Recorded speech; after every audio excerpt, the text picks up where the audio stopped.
Meus irmãos, graça e paz. Vamos ficar de pé, queridos. Vamos fazer a leitura da palavra de Deus, dando continuidade à nossa série de exposições no livro dos Atos dos Apóstolos. Chegamos ao capítulo 4, versículo de número 25. Atos dos Apóstolos, capítulo 4, versículos de números 25. Leremos dos versos 25 até o verso de número 31. Glória a Deus. Atos dos Apóstolos, capítulo 4, versículos de números 25 a 31.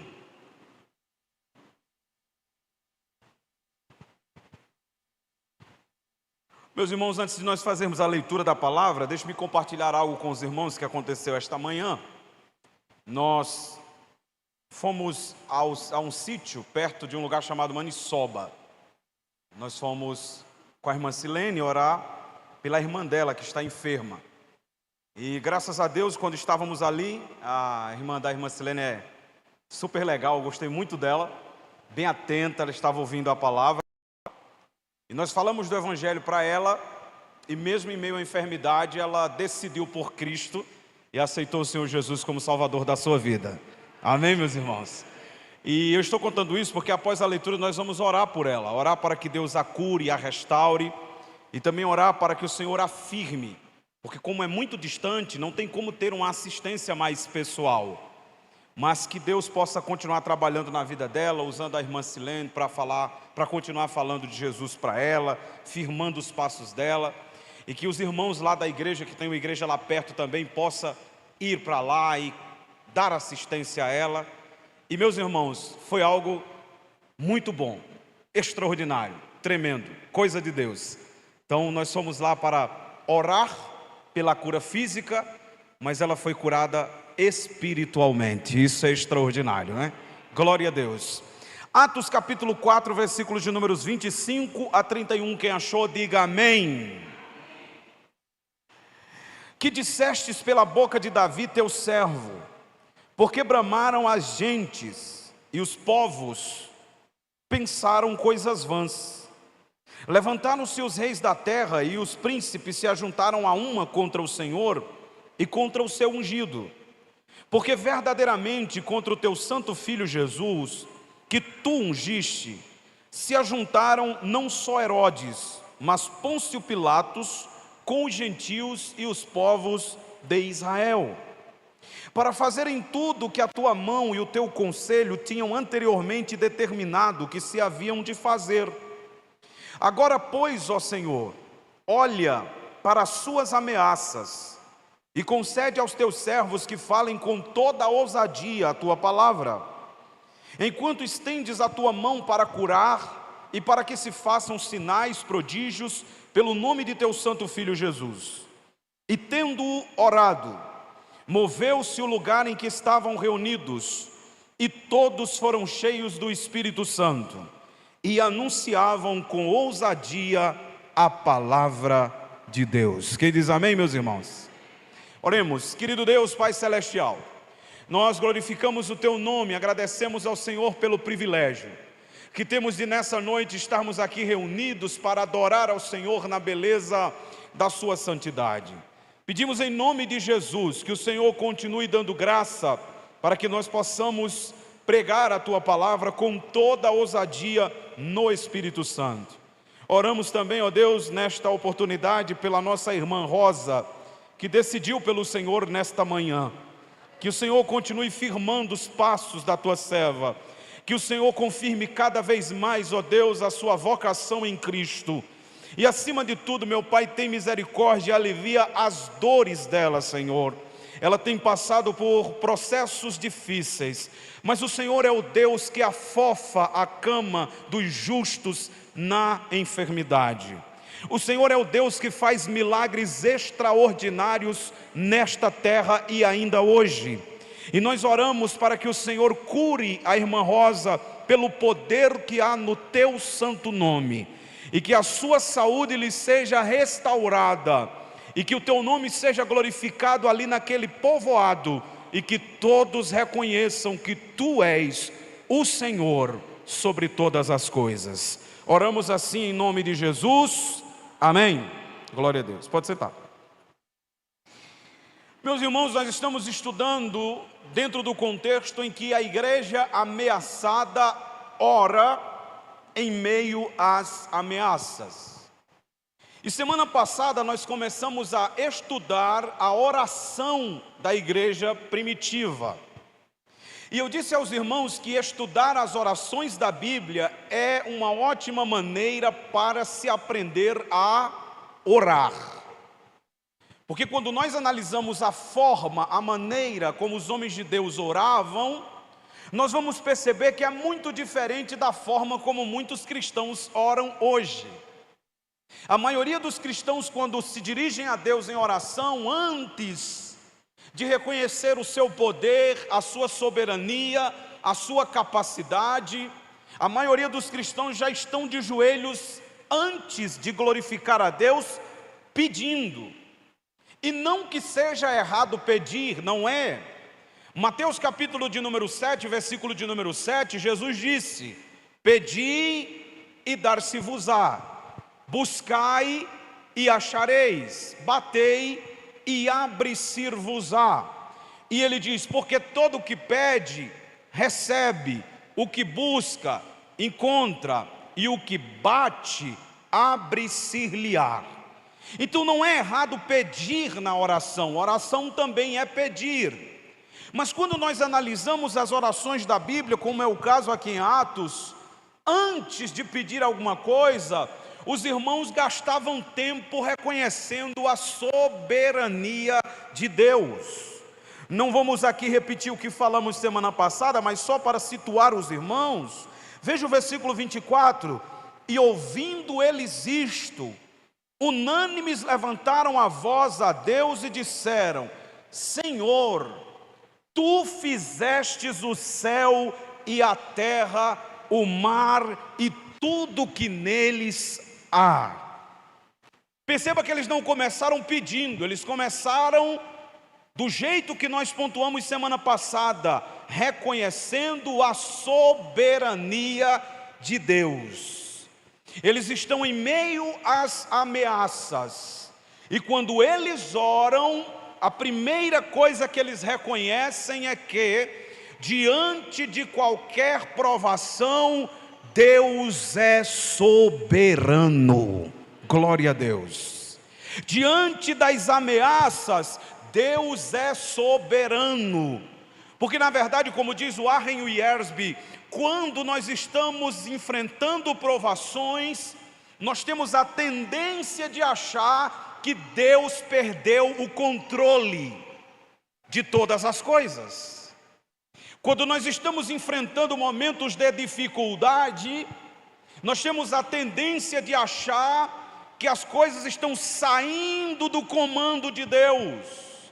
Mas quando a igreja ora reconhecendo que o Senhor é o Criador do céu e da terra, é soberano e manda em tudo aquilo que Ele criou, rapidamente em nossa mente nós entendemos que, por pior que seja o cenário, Deus é soberano.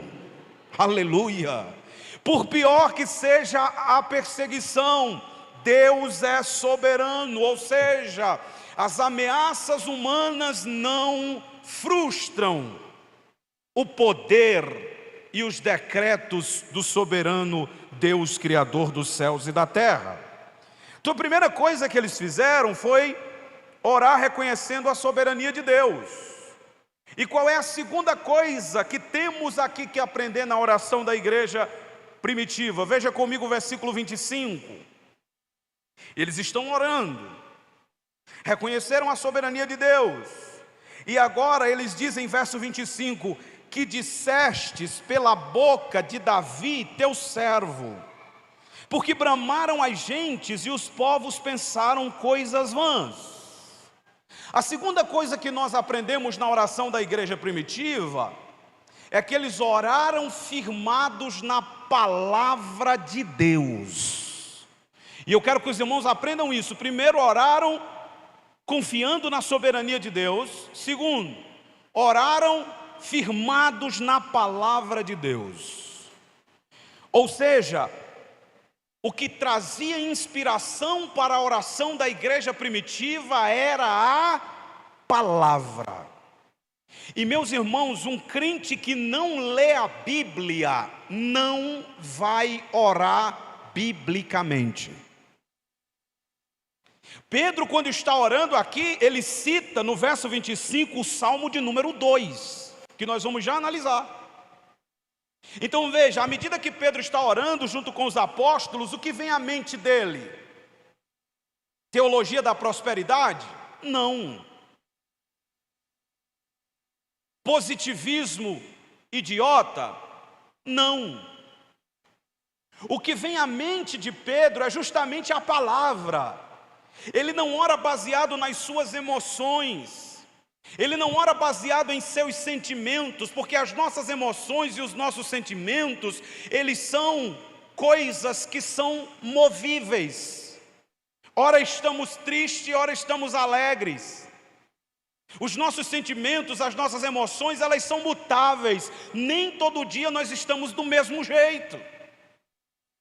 Mas a palavra de Deus é imutável, inabalável. É por isso que para que a nossa oração seja firme, nós temos que orar com base na palavra, porque os nossos sentimentos são transitórios, mas a palavra de Deus é eterna. Aleluia. Por isso Pedro cita o Salmo 2, e é curioso essa citação, porque quando Pedro cita o Salmo 2, ele está fazendo entender que tudo o que está acontecendo com eles já havia sido declarado na palavra de Deus. Irmãos, isso é maravilhoso.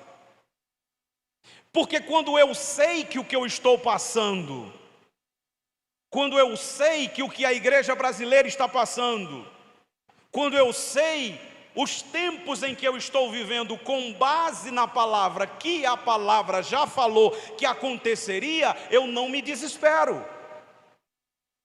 Eu não fico louco, descabelado, desesperado. Por quê? Porque a palavra já me disse que aconteceria.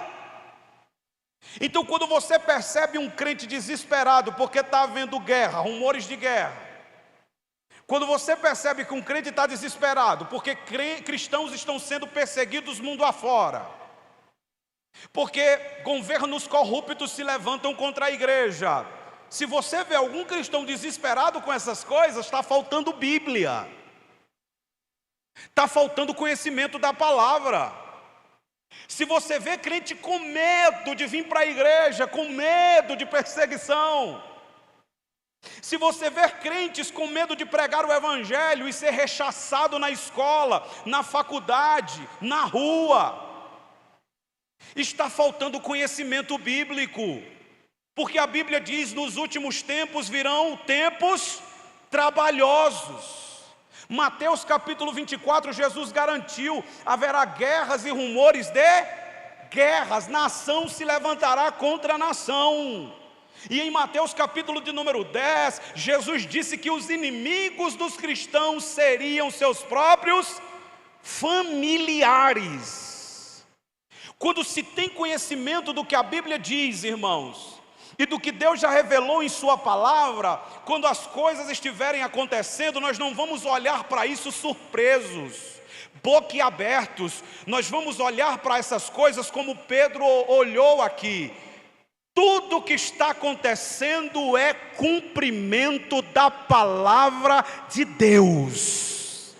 Isso só prova que Deus na sua palavra revelou o que aconteceria, quando aconteceria, como aconteceria e como vai terminar. Escute, toda essa bagunça vai terminar com a punição dos maus e a vitória dos salvos em Cristo Jesus. Então o nosso olhar pelas Escrituras, ele traspassa as provações, as perseguições e as ameaças. Como diria Billy Graham, eu li a última página da Bíblia e eu sei que tudo vai terminar bem. Aleluia. Mas vamos ao Salmo 2, que é o salmo que Pedro cita aqui. Veja, livro dos Salmos, número 2. Estamos no culto de ensino, então não é demais dizer. Salmo não tem capítulos. Salmo é um cântico. Então, para falar de forma correta, você nunca diz abra a Bíblia no Salmo capítulo 2, capítulo 3. Abra a Bíblia no Salmo de número, porque é o inário de Israel, então não tem capítulos. Quem me entende, diga amém. Nós pronunciamos os que seria capítulos como números. Então vamos lá, Salmo de número 2, é o que Pedro cita lá. E do que trata? Trata da rebelião dos ímpios contra o Messias, que é justamente o que aconteceu com Jesus, entendeu? Então Pedro não ficou surpreso com o que está acontecendo com Jesus e com eles por servirem a Jesus, porque Deus já havia dito na sua palavra que aquilo tudo aconteceria. Veja, capítulo 2, ou melhor, Salmo 2, verso 1. Porque se amontinam as gentes, e os povos imaginam coisas vãs. Percebeu o que é o que Pedro citou? Vamos ver a sequência. Os reis da terra se levantam, os príncipes juntos se mancomunam contra o Senhor e contra o seu ungido. Quem é o ungido, irmãos? Aqui, Jesus. A palavra ungido é Messias. É o próprio Cristo. O salmo está dizendo que as nações, os reis da terra, é um salmo profético. Primeiro, obviamente, apontava para o reinado terreno de Davi, mas profeticamente apontava para o reinado futuro do Messias, que é chamado em teologia de o grande Davi, Jesus Cristo. Escute como é interessante isso aqui, porque no verso 2 diz: os reis da terra se levantam, os príncipes juntos se mancomunam contra o Senhor e contra o seu ungido. Ou seja, a perseguição contra a igreja é uma perseguição direta contra o Senhor e contra o Messias, Jesus Cristo. Então, quando alguém nos persegue por causa do Evangelho, na verdade, essas pessoas estão perseguindo quem? Deus. Nós somos apenas embaixadores, segundo aos Coríntios, capítulo de número 5. Quando alguém perseguia o embaixador, estava perseguindo o rei. E quem persegue o rei, se não se arrepender, terão sérios problemas no dia do acerto de contas. E o versículo de número 3, há a causa pela qual eles perseguem, eles se levantam contra o Senhor e contra o Messias. Rompamos as suas ataduras e sacudamos de nós as suas cordas. Por que eles se levantam contra a igreja, contra o Senhor, contra Jesus? Porque na verdade o que esses homens que é contra a fé, estes movimentos que são contra a igreja, eles querem viver livres de Deus.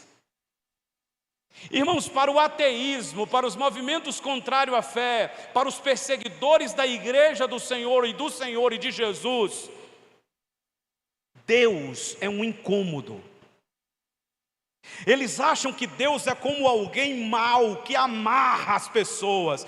Quem de vocês aqui, principalmente os jovens, não já ouviram isso na escola? Você é crente? Como é que você consegue? Ser crente é muito preso.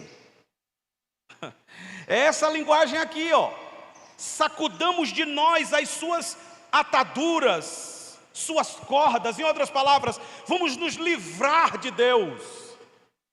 Eu disse aqui em outras exposições que o ateísmo é justamente a tentativa de negar que existe alguém para prestar conta no final. É só isso, não é que eles acreditam que não existe Deus. É porque se eles afirmarem que Deus existe, eles têm que se submeter a Deus e eles não querem. Eles querem viver livres de Deus, mas toda liberdade longe de Deus é total escravidão. Vou dizer de novo, Toda liberdade longe de Deus é total escravidão. A verdadeira liberdade consiste em estar amarrado pelas cordas do amor de Deus. Aleluia. Eu não vou abrir que eu quero ganhar tempo, mas note, em Oséias capítulo 11, versículo de número 4, essas ataduras, essas ligaduras, estas cordas, elas são chamadas de cordas do amor de Deus. E aqui fica a pergunta: como o mundo prefere viver livre das cordas do amor de Deus para viver preso às correntes de Satanás? Isso é pura estupidez, mas é isso que o mundo escolhe. Agora veja, porque tem uma coisa que eu quero que os irmãos prestem bem atenção. No verso de número 1 e no verso de número 2, o salmista diz que as gentes, os povos, as nações imaginam coisas vãs contra o Senhor, contra o seu ungido, perseguem, eles se unem para lutar contra Deus e contra Jesus. Mas qual é a postura do Senhor? Será que o Senhor fica com medo quando percebe que esses reis, esses príncipes, esses poderosos do mundo se unem contra ele? Será que Deus tem medo? Olha o verso de número 4. Eu acho tremendo isso aqui. Aquele que habita nos céus se rirá, o Senhor zombará deles. Ou seja, enquanto os poderosos estão se unindo para lutar contra Deus e contra Cristo, isso de forma alguma abala o trono de Deus. Deus olha para isso e ri. Deus olha para isso e zomba. Eu disse aqui na escola bíblica dominical, em um dos domingos, Deus não precisa de defesa. Tem gente que fica louco quando algum movimento, como aconteceu nas Olimpíadas de Paris, faz alguma coisa ridicularizando da fé, tentando macular a fé. Aí tem gente que fica desesperado e grava vídeo e compartilha e posta na rede social, e com tudo isso você só está contribuindo para que aquilo se torne mais publicável. Porque quando Deus olha para essas bobagens, irmãos, Deus não fica dizendo: eita, agora eu vou perder meu poder, Não, Deus olha para tudo isso e ri, e zomba. Como uma criatura tão insignificante como o ser humano tem a audácia de se levantar contra aquele que é todo poderoso? Ele ri. E aí nós não vamos seguir lendo, só para ganharmos tempo, porque na sequência do Salmo vai dizer que na verdade eles tinham que se arrepender, tinham que honrar o Filho, tinham que beijar o Filho, uma referência a Cristo, para que eles pudessem ser então aceitos, e eles deveriam confiar no Senhor. Mas o que eu quero que você entenda é que não importa o tamanho do exército que se levante contra o Senhor e contra o seu ungido, isto não faz Deus, numa linguagem figurada, perder o sono. Deus zomba. E para os irmãos terem uma ideia, no final haverá uma união de reis da terra. Veja a audácia. Haverá uma união de reis humanos, liderados pela besta, a saber, anticristo, e pelo falso profeta, a saber, movimento religioso ecumênico. E eles vão conseguir unir vários reis políticos, várias nações, e eles vão se juntar para lutar contra o Senhor e contra o seu ungido. É a tão famosa chamada Batalha do Armagedon,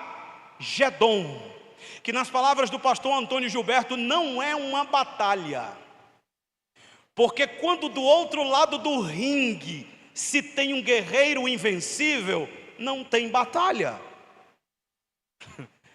Nas palavras de John MacArthur, a batalha do Armagedon, na verdade, é apenas a vitória consumada de Cristo desde a eternidade. Não há luta, porque não tem oponente páreo para aquele que reina sobre tudo e sobre todos.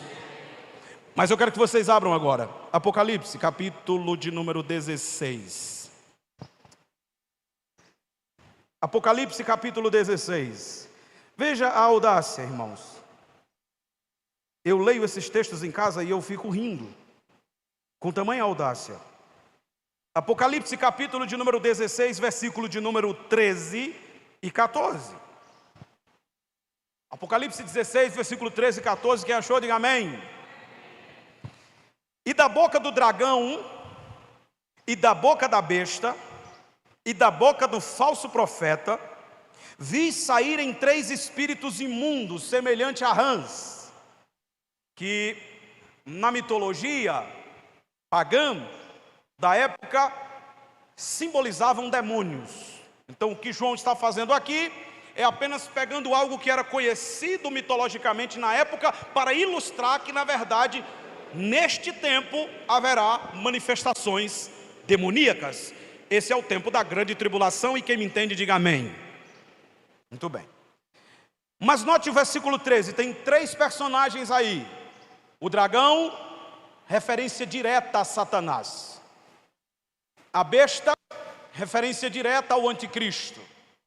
E o falso profeta, referência direta ao movimento religioso, liderado por um líder religioso que conseguirá unificar todas as religiões. Ecumenismo. Em teologia, nós dizemos que aí nós temos a trindade satânica. Isso é bom notar, viu? Isso é matéria de teologia. Os irmãos sabem que existe a trindade santa: Pai, Filho e Espírito Santo. E como o diabo sempre tenta imitar Deus em tudo, o diabo também tem a sua trindade, só que não é santa, é maligna e profana. E qual é a trindade de Satanás? O dragão, Satanás. A besta, o anticristo. E o falso profeta. O que eles vão fazer? Verso 14. Porque são espíritos de demônios que fazem prodígios, sobre os quais vão ao encontro dos reis de todo o mundo, para os congregar para a batalha, naquele grande dia do Deus Todo-Poderoso. Percebeu? A trindade satânica vai se unir com os governos profanos e os reis da terra e os poderosos do mundo, para batalharem contra o Senhor, no grande dia do Deus Todo-Poderoso. Isso aqui, irmãos, nota aí na tua Bíblia, é o que é chamado de batalha do Armagedon. Agora vamos ver a luta. Veja Apocalipse 19. Vamos ver se tem luta. Apocalipse capítulo de número 19. Versículos de números... Cadê? Apocalipse capítulo 19.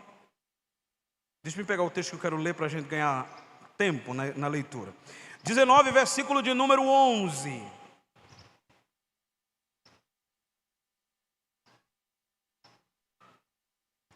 Vamos ver primeiramente quem é o guerreiro que esses reis da terra querem lutar contra. Verso 11: e vi o céu aberto, e eis um cavalo branco. Aqui é Cristo mesmo, viu? Não é o mesmo cavalo branco de Apocalipse 6, não. Lá é o anticristo. E vi o céu aberto, e eis um cavalo branco. O que estava sentado sobre ele chama-se Fiel e Verdadeiro, e julga e peleja com justiça. Aleluia. Verso 12: os seus olhos eram como chamas de fogo, e sobre sua cabeça havia muitos diademas, sinal de autoridade. E tinha um nome escrito que ninguém sabia senão ele mesmo. E estava vestido de uma veste salpicada de sangue, símbolo do Calvário. E o nome pelo qual se chama é a Palavra de Deus.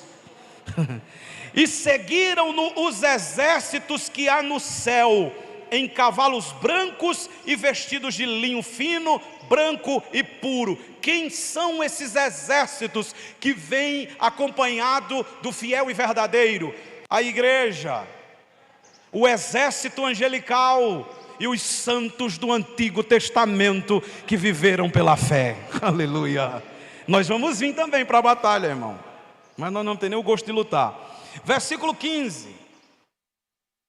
Olha o que diz: e da sua boca saía uma aguda espada, símbolo da palavra, para ferir com ela as nações, e ele as regerá com vara de ferro, e ele mesmo é o que pisa o lagar do vinho e da ira do Todo-Poderoso Deus. Veja, ele vem irado, ele vem para reger com vara de ferro, ele vem para destruir o anticristo e o falso profeta. E ainda tem gente hoje que pensa que a igreja passará pela grande tribulação. Ei, a igreja não está aqui, a igreja vem com ele para julgar. Verso 16: e na sua veste, na sua coxa, tem escrito este nome: Rei dos Reis e Senhor dos Senhores. Verso 19: e vi a besta, olha aí o anticristo, e os reis da terra. Lembra do que você leu no capítulo 16? Lá era a preparação, agora é a batalha. E os reis da terra e os seus exércitos reunidos para fazerem guerra àquele que estava sentado sobre o cavalo e ao seu exército. Continua. Na batalha final eles vão de novo se levantar contra o Senhor, contra o seu ungido e contra a igreja. Verso 20: e a besta foi presa. Irmão, nem lutou, já foi imobilizada. E a besta foi presa, e com ela o falso profeta, que diante dela fizeram os sinais com que enganou. E os que receberam o sinal da besta e adoraram a sua imagem, estes dois foram lançados vivos no ardente lago de fogo e de enxofre. E os demais foram mortos com a espada que saía da boca do que estava sentado sobre o cavalo. E todas as aves dos céus se fartaram das suas carnes. Não houve luta, porque ninguém pode lutar contra aquele que é todo poderoso e vencedor no céu e na terra. Então escute, deixe as nações se levantarem, deixe os reis da terra odiarem o Senhor, o seu ungido e a igreja. Como diria os meus colegas de infância, o que é deles está guardado. Deixe. Vamos para 2 Tessalonicenses, por favor. Veja o que Paulo diz também sobre o anticristo. Olha como ele será destruído. 2 Tessalonicenses capítulo 2, versículo 3 a seguir. Glória a Deus. 2 Tessalonicenses 2, versículos 3 a seguir. Paulo está falando sobre o anticristo e ele diz: ninguém de maneira alguma vos engane, porque não será assim sem que antes venha a apostasia e se manifeste o homem do pecado, o filho da perdição. No grego, a palavra que é usada aí para homem do pecado é hoantropostesanomias. Eu não vou nem pedir para vocês repetir. Mas o que significa? É um homem. O anticristo é um homem, não é um demônio, não é um espírito, é um homem. Não dá para pregar sobre isso hoje aqui, eu tenho que trazer um estudo só sobre o anticristo. Mas de acordo com as passagens bíblicas, o anticristo será um homem extremamente inteligente, extremamente carismático, muito envolvido em questões políticas e com uma capacidade descomunal de resolver problemas financeiros. É tudo que o mundo quer. Mas, olha a sequência, versículo 4. O qual se opõe e se levanta contra tudo que se chama Deus ou se adora, de sorte que se assentará como Deus no templo de Deus, querendo parecer Deus. É um homem mortal que quer ser Deus. O anticristo será um homem que cairá no mesmo pecado de Adão e Eva. A tentativa da criatura ser como o Criador. A tentativa de um mortal ser Deus. Verso 5. Paulo diz: não vos lembrais de que essas coisas vos dizia quando ainda estava convosco, E agora vós sabeis o que o detém, para que a seu próprio tempo seja manifestado. O que detém que o anticristo se manifeste totalmente é o Espírito Santo através da igreja. Escute, enquanto a igreja estiver, o anticristo não virá. O anticristo só vem quando a igreja for retirada da terra. Aí eu dizia um amém, irmão. A não ser que você queira ficar. Né? Versículo de número 7. Porque já o mistério da injustiça opera. Somente há um que agora resiste até que do meio seja tirado, a igreja. Agora note, o mistério da injustiça já está em operação. O anticristo ainda não veio, irmãos, mas o cenário está totalmente preparado. Entendeu? O anticristo ainda não veio, mas já tem os seus servos trabalhando a seu serviço.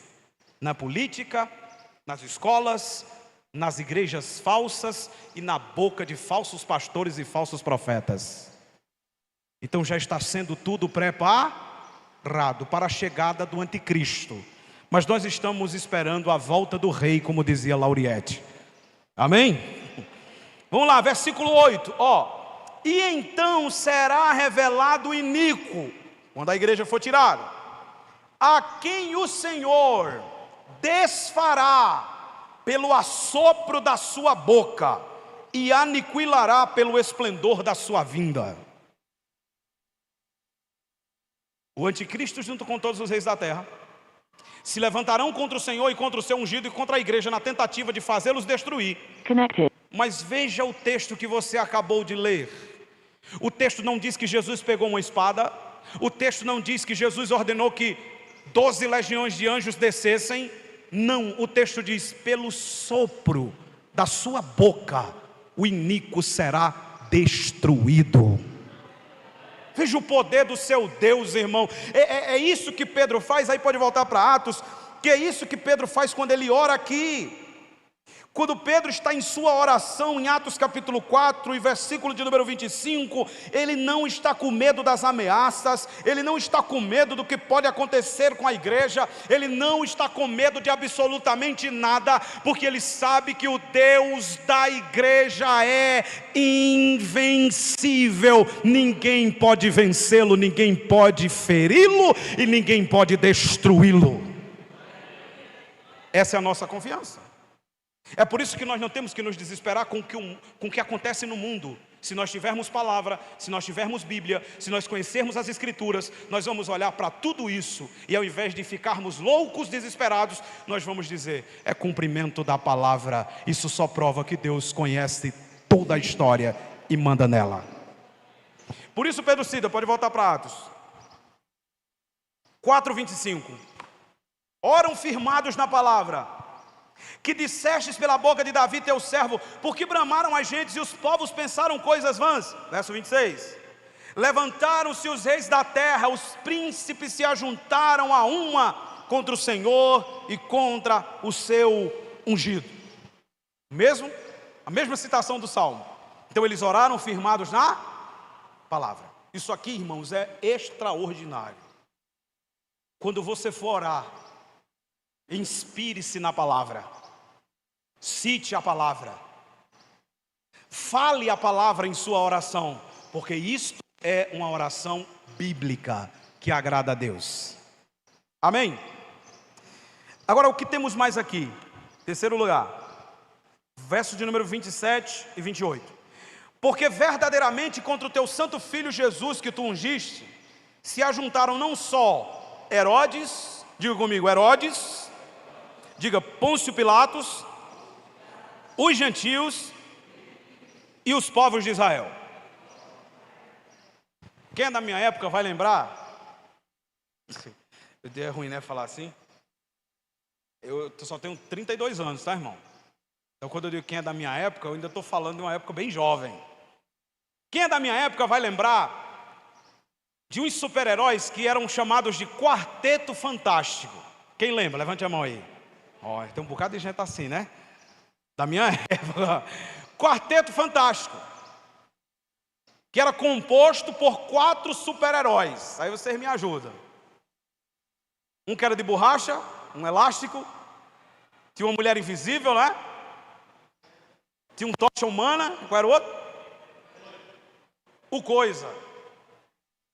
E esses ali eram o quarteto fantástico, eles trabalhavam para o bem.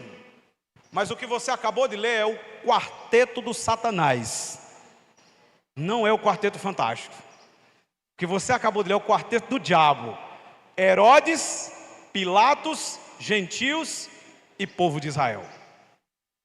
Quarteto de Satanás. E eles se levantaram contra quem? Eles se levantaram contra o Senhor e contra o seu ungido. Se levantaram contra Deus e contra Jesus. Agora percebe, irmãos, que quando é para fazer o mal se une. Mas infelizmente, às vezes, no meio do povo de Deus, quando é para fazer o bem, o povo de Deus fica desunido. Isso é sério, né? Porque não vamos ler, irmãos, é muito texto, eu vou citar. Quando você lê o finalzinho de Mateus, a Bíblia deixa claro que Herodes e Pôncio Pilatos não se falavam. Mas aqui eles estão unidos. Sim ou não? Sim. E lá em Mateus, se não me falha a memória, capítulo 27, é dito que eles se uniram por causa da morte de Jesus. John Stott diz que Jesus é tão poderoso que até na sua morte ele consegue reconciliar inimigos. Aleluia. Note que tem mais uma coisa, aqui diz gentios e povo de Israel, ou seja, gentios e judeus também não se uniam. Mas na hora de fazer o mal, o quarteto de Satanás foi montado. E estava todo mundo unido para destruir a igreja do Senhor, para se levantar contra Deus e para se levantar contra Cristo. O que é que nós aprendemos com isso, meus irmãos?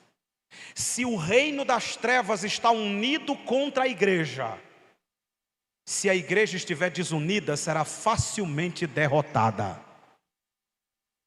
Porque o mal está unido contra nós, como nós estamos na luta contra o mal. Eu fico, irmãos, desesperado quando eu vejo, aqui não tem, graças a Deus, mas eu fico impressionado quando eu vejo crente intrigado com outro dentro da igreja. Que doidice é essa, meu irmão? Qual foi a força do coice do cavalo que esse irmão levou? Para ele ficar louco desse jeito e se entregar de um irmão na fé?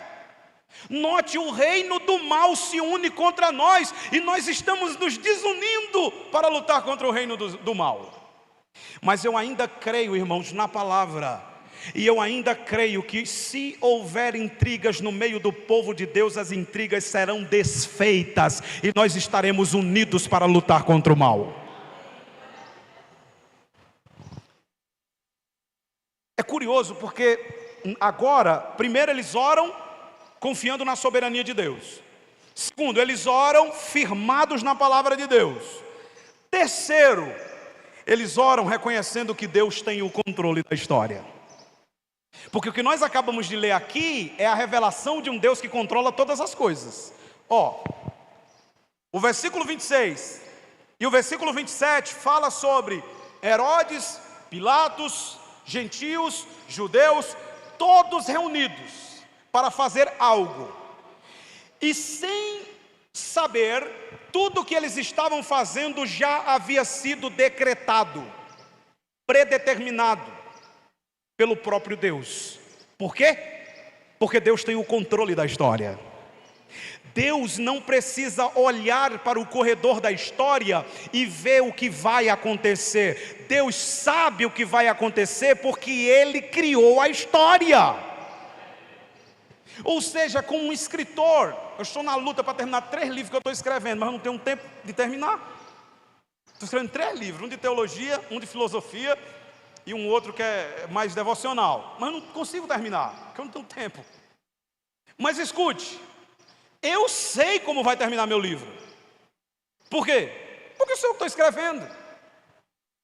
Esta história, chamada história da humanidade, não pega Deus de surpresa. Ele sabe exatamente como vai terminar, porque Ele é aquele que escreveu a história.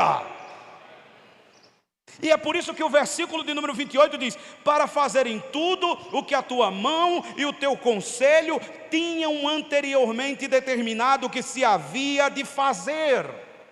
E aqui nós temos aquele conflitozinho teológico que eu expliquei para os irmãos em cultos passados. Aqui nós temos a soberania de Deus e a responsabilidade humana. A responsabilidade humana não anula a soberania de Deus, e a soberania de Deus não força o homem a pecar. As duas coisas andam juntas, mas não tem como explicar. Os homens pecam por conta própria, mas quando eles pecam, eles estão fazendo exatamente o que Deus já sabia que eles iam fazer. Deus não os forçou a fazer, porque senão Deus seria pecador, mas Deus sabia que ia acontecer. Por quê? Porque a história caminhará conforme Deus quer que ela caminhe, e no final da história, nós já lemos esta noite, a vitória é do povo de Deus. Aleluia. Escute, irmãos, essa palavra ela é muito forte.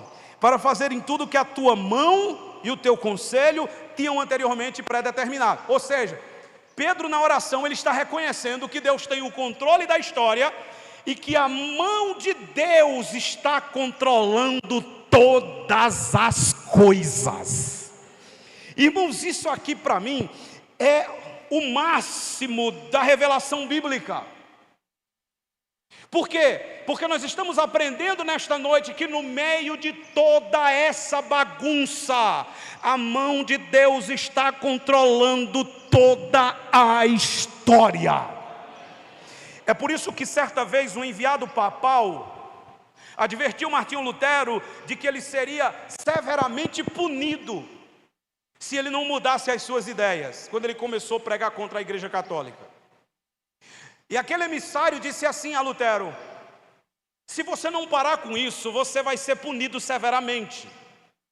E esse povo que está te seguindo, Lutero, quando as coisas apertarem, todos vão te abandonar.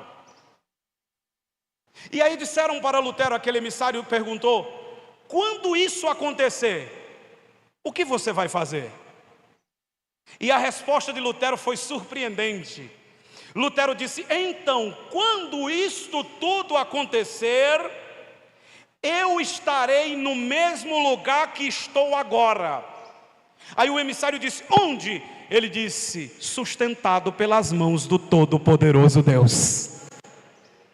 É o que Pedro está dizendo aqui. Não temos medo. Ele controla a história, ele domina a história. Veja Isaías, capítulo de número 46. Isaías 46 e 10. Veja que texto maravilhoso, mostrando que o nosso Deus tem o controle da história. Isaías 46, verso 10. Vamos ler o 9, que é tão bonito. Eu ia ler mais versículos, mas eu quero ganhar um tempinho. Verso 9. Isaías 46, 9. Lembrai-vos das coisas passadas desde a antiguidade, que eu sou Deus, e não há outro Deus, não há outro semelhante a mim.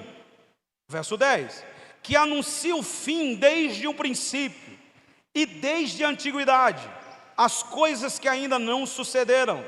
Que digo, o meu conselho será firme, e eu farei toda a minha vontade. Glória a Deus. Irmão, nenhum político desse mundo pode dizer: eu vou fazer toda a minha vontade. Pode? Não.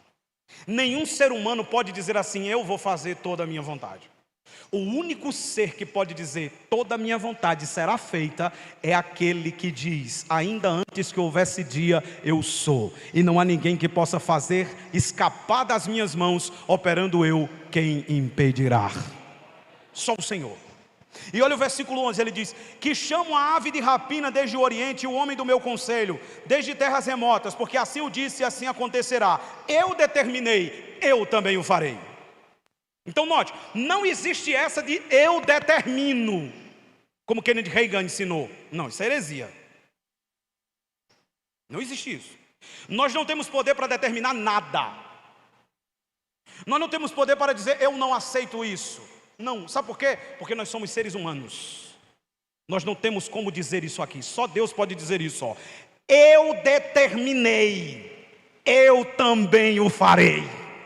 Aleluia! O ser humano não determina nada, o ser humano não tem poder para dizer nada, porque não tem poder para fazer. Para eu e você ter poder de determinar, nós temos que ter poder para fazer o que determinamos. E o único que tem poder para determinar e fazer o que determinou é o Senhor, porque a palavra dele não cai por terra. Ele determina e ele faz, como fez aqui. Se você percebeu, ele diz aí, eu chamo a ave de rapina. De quem que ele está falando? Ele está falando de Ciro. Isso aqui é história, irmãos. É o controle da história. Ele está falando de Ciro. Ciro foi o rei que Deus levantou no final do cativeiro babilônico de Israel, depois de 70 anos, para que ele desse o decreto para que Israel voltasse à terra e reconstruísse a cidade de Jerusalém. Olha o 45 de Isaías, irmão, só para você pegar o Deus que conhece a história. Isaías 45, verso 1, ó. Assim diz o Senhor ao seu ungido, a Ciro, a quem tomo pela sua mão direita para abater as nações diante da sua face. Eu soltarei os lombos dos reis, para abrir diante dele as portas, e as portas não se fecharão. O que muitos não sabem é que esta profecia de Isaías 45, versículo 1, ela foi dita por Deus através do profeta 150 anos antes de Ciro nascer. Glória a Deus. Nós servimos a um Deus que tem tanto controle da história, que Ele chama pelo nome uma pessoa que só vai nascer 150 anos depois que foi citada. Esse é o Deus da igreja. Isso é tão lindo porque no livro Antiguidades Judaicas, capítulo 11, versículos 5 a 7, Flávio Joséfos escreveu que quando Ciro leu 150 anos depois a profecia de Isaías e ele viu que o profeta falava dele, ele ficou maravilhado com o poder de Deus de predizer o futuro. Então ele se apressou para cumprir a profecia que tinha a respeito dele na Bíblia Sagrada. Sabe o que é isso, irmãos? É Deus controlando a tua história. Eu não tenho tempo de te explicar o que aconteceu com Ciro. Vai ficar para a curiosidade dos irmãos depois. Porque na verdade Ciro era para morrer, mas ele não morreu, porque havia um decreto de Deus sobre ele para Israel. Eu quero chamar o irmão Juan aqui, ele vai cantar para encerrar. Nós continuaremos semana que vem. Mas eu quero terminar esse assunto hoje dizendo isso para os irmãos. Não importa o que aconteça, ore, confiando na soberania de Deus. Ore, firmado na palavra de Deus. E ore com plena convicção de que Deus tem o controle da história nas suas poderosas mãos. Vamos ficar em pé, queridos?